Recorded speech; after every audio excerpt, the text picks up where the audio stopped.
Vamos lá, questão 24 agora, que fala sobre a relação, faz uma comparação entre Brasil e México, sobre a geoeconomia dos dois países, tá? Então, nesse caso aqui, pessoal, o que a gente tem, tá? Na década de 90, Brasil e México passaram a integrar blocos econômicos regionais que tinham objetivos bem limitados, tendo restringido, em ambos os casos, vamos buscar isso aqui, as zonas de livre comércio. Tá? Então aqui qual é o problema? Mercosul, pessoal, já funciona no esquema de união aduaneira.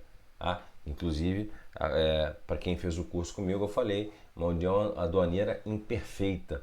Tá? E aí, para maiores detalhes, a gente pode falar sobre isso depois. No caso do NAFTA, que é o bloco do qual o NAFTA, o México faz parte, junto com o Canadá e Estados Unidos, a gente está falando de uma zona de livre comércio, que é uma etapa que fica abaixo. Então aqui essa opção não procede. Tá? Então, NAFTA, NAFTA, zona de livre comércio, Mercosul, União Aduaneira. Então não são blocos regionais iguais. Tá? No caso aqui, as duas não são zonas de livre comércio.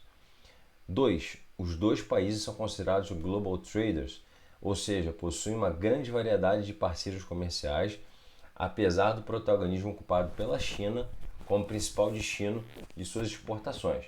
Qual o problema dessa afirmativa, pessoal? O Brasil, sim, se enquadra nessa categoria de global trader, ou seja, um país que comercializa com diversas regiões do mundo, com diversos países do mundo, apesar de hoje ter mais ou menos um terço, tá?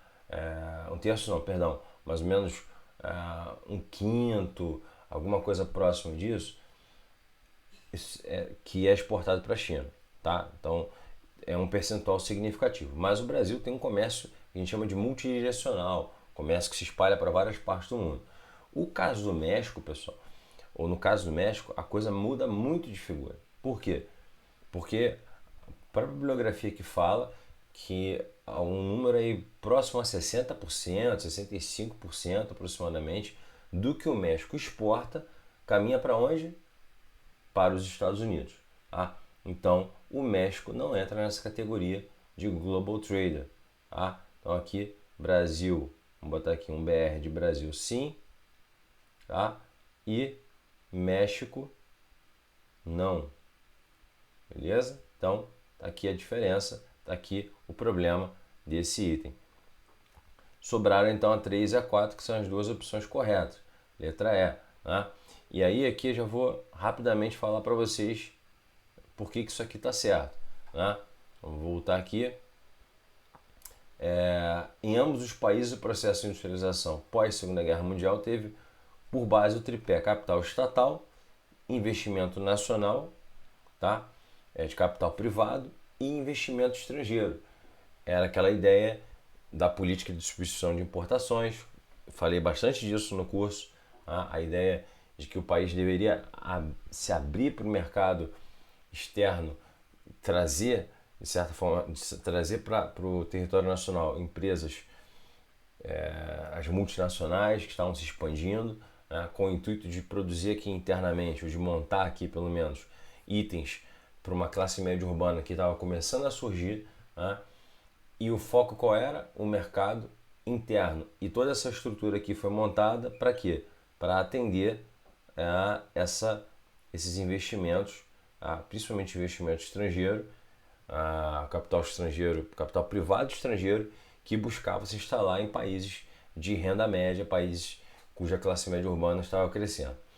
E no último caso, que é a número 4, após a década de 80, marcada pela crise da dívida externa e elevada inflação, a tal da década perdida, falamos sobre isso, ambos os países iniciaram nos anos 1990 processos de estabilização econômica e de abertura a produtos e capitais estrangeiros. Então, é a famosa abertura econômica dos anos 90, né? É a ideia do consenso de Washington, que foi lá uma reunião, foi digamos assim, um momento em que países desenvolvidos junto ao FMI, Banco Mundial, se reuniram para estabelecer regras para empréstimos, para tentar conter, digamos assim, a desorganização econômica que esses países, como o Brasil, como o México, como a Argentina, mais tarde alguns outros países de outras partes do mundo, entraram por conta de um período muito longo de muita inflação e de crise de dívida externa. Tá? Então, os anos 90 foram marcados então por essa ideia de que era preciso conter os gastos públicos, controlar a inflação e controlar a dívida externa e fazer, digamos assim, reformas macroeconômicas, estruturais, para que esses países pudessem mais uma vez receber investimentos estrangeiros. Entra nessa ideia aqui os programas de privatização. Então tudo isso está nesse contexto, beleza? Então aqui 3 e 4 corretos e as duas primeiras erradas. Bora para 25.